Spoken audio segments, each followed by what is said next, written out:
नमस्कार दोस्तों, poultry farm के इस चैनल एकेएस पोल्ट्री फार्मिंग में आप लोगों का एक बार फिर से स्वागत है। आज हम बात करने वाले हैं जो अधिकतर फार्मरों के माइंड में चलता रहता है कि हमें देसी या बॉयलर पोल्ट्री फार्मिंग करना चाहिए। इनमें से हमें कौन सा बेस्ट होता है और किन में हमें ज़्यादा प्रॉफिट मिलता है। तो आज हम इसी टॉपिक पे बात करने वाले हैं कि हमें देसी पोल्ट्री फार्मिंग करनी चाहिए या बॉयलर पोल्ट्री फार्मिंग, किसमें हमें ज़्यादा प्रॉफिट मिलेगा और किसमें हमें ज़्यादा नुकसान होता है।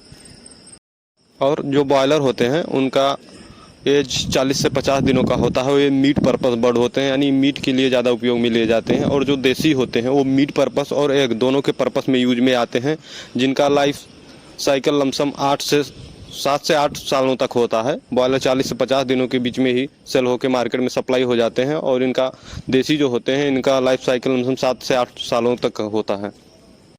अब हम ब्रीड की बात करते हैं तो जो बॉयलर के ब्रीड होते हैं उनमें कॉब और हबर्ड ये दो पॉपुलर ब्रीड हैं।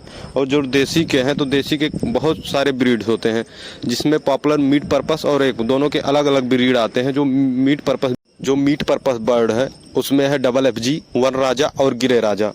और जो मीट और एग दोनों के यूज में आते हैं उनमें है सोनाली और ग्राम प्रिया।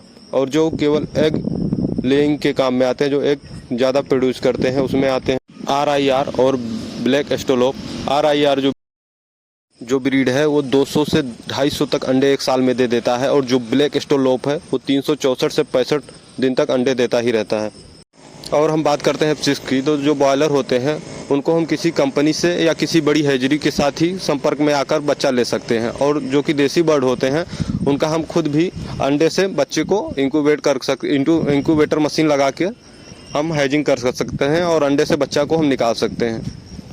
और अब बात करते हैं फीड की, तो जो बॉयलर का फीड होता है वो काफ़ी कॉस्टली होता है, क्योंकि उसमें बहुत ही ज़्यादा मात्रा में प्रोटीन, फैट और एनर्जी का स्रोत होता है। क्योंकि हमें 40-45 ही दिन में उनको अच्छे से बॉडी वेट गेन करके मार्केट में सेल करना होता है। इस प्रकार से जो देसी बर्ड होते हैं उनको चाहे तो हम फ्री रेंज में भी पाल सकते हैं। फ्री रेंज में हमको उनको वेजिटेबल और थोड़ा बहुत अपने घर का जो किचन वेस्ट होता है उसको खिलाकर पाल सकते हैं। अब हम सबसे महत्वपूर्ण मुद्दे पर बात करने वाले हैं, जो कि है मार्केटिंग की, किसका मार्केटिंग अच्छा होता है। तो जो बॉयलर बर्ड होते हैं उनको हम हज़ारों की संख्या में पालकर उनका मार्केट में 1-2 दिन में सेल कर सकते हैं। लेकिन जो देसी बर्ड होते हैं उनको हम ज़्यादा नहीं पाल सकते, वो हमें मार्केट के हिसाब से पालना होता है। अगर आपका मार्केट में देसी बर्ड सेल नहीं हो रहे हैं अच्छे से, तो उनको ज़्यादा नहीं पाल सकते हैं। क्योंकि सबसे बड़ी प्रॉब्लम देसी बर्ड में यही है कि इनकी सेलिंग में काफ़ी ज़्यादा प्रॉब्लम आती है। अब हम बात करते हैं रेट का, तो जो बॉयलर का रेट होता है वो किसी कंपनी के थ्रू डिसाइड किया जाता है। इसका रेट लमसम 80 के और 120 के बीच में होता है। बल्कि जो देसी बर्ड होते हैं इनका रेट काफ़ी हाई होता है। अगर आप सिटी के संपर्क में हैं, यानी आपके नज़दीक में सिटी है, तो एक बर्ड आप 1000 रुपये में भी सेल कर सकते हैं। और अगर आप किसी गाँव के वाले क्षेत्र में है तब भी आपका बर्ड 400 से 500 रुपये में सेल हो जाएगा। तो इसका निष्कर्ष क्या है कि हमें कौन सा बर्ड पालना चाहिए, बॉयलर फार्मिंग की तरफ जाना चाहिए या देसी फार्मिंग की तरफ जाना चाहिए।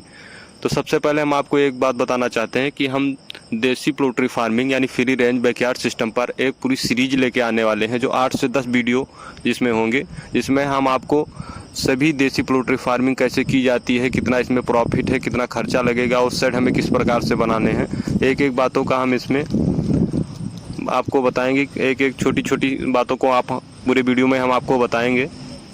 एक चीज़ और है, जो बॉयलर बर्ड होते हैं इनमें बीमारियों की आने की संभावना ज़्यादा होता है, क्योंकि हम इसको ज़्यादा मात्रा में इनका हम फार्मिंग करते हैं। और जो देसी बर्ड होते हैं ये काफ़ी कम संख्याओं में, और इनका इम्यून सिस्टम काफ़ी स्ट्रांग होता है, क्योंकि हम इनको बाहर खुले में भी काफ़ी देर तक छोड़ते हैं, तो इनका बीमारियों आने की चांस इसमें कम रहती हैं।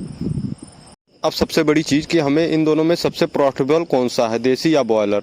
तो ये सबसे पहले तो आपके मार्केट पर निर्भर करता है। उसके बाद अगर आपको नहीं पता है कि आपका मार्केट और एरिया कैसा है, तो आप एक काम कीजिए, आप 100 बर्ड से देसी पोल्ट्री फार्मिंग, चाहे तो आप उसको फ्री रेंज में या तो फिर आप शेड का निर्माण करके उसमें आप पोल्ट्री फार्मिंग कीजिए। उसी हिसाब से आपको पता चल जाएगा कि आपके यहाँ देसी पोल्ट्री फार्मिंग का कैसा है। और बाकी अगर आप बॉयलर पोल्ट्री फार्मिंग करते हैं तो उसका तो एक निश्चित ही रहता है रेट। अगर आप उसको करेंगे तो उसमें आपको केवल मैनेजमेंट पे ही ध्यान देना है, बाकी प्रॉफिट तो आपको मार्केट के हिसाब से होगा। लेकिन जो देसी होता है उसमें प्रॉफिट अलग ही लेवल का होता है। अगर आपके यहाँ अच्छा मार्केट है तो आप उसमें अच्छे से ज़्यादा प्रॉफिट ले सकते हैं। बॉयलर का उसमें आपको 2 से 4 गुना तक ज़्यादा प्रॉफिट होगा।